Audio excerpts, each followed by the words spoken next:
তো hey everyone, welcome to my mini vlog. তো এই ব্লগটা 12/5/2024 ফার্স্ট টাইম আমার ক্যালেন্ডার লঞ্চ হবে আমার ফটো দিয়ে। তো আমরা এখন বসে আছি, সবাই আসবে বলে। বসন্ত উৎসবে খুব ভালো ভালো ছবি আমাদের এবছর উপহার দিয়েছে।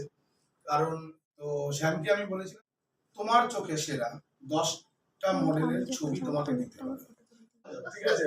মডেল উপহার দাও যাদেরকে দেখলে আমরা আরো ভালোভাবে মানে কাজ করতে পারি, ঠিক আছে?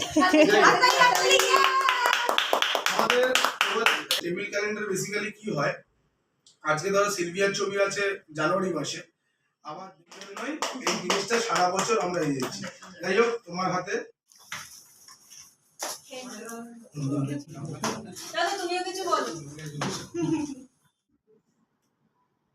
তো ক্যালেন্ডার নেওয়া হয়ে গেছে। তো এখন বাড়ি চলে যাচ্ছি। বাড়ি যাওয়ার পথে কেক নিয়ে গিয়েছিলাম, কারণ 12 তারিখ মাদার্স ডে ছিল। তো রাত্রিবেলা যা কেক পেয়েছি তাই নিয়ে এসেছি, ফুলিয়ে দিই মাদার্স ডে।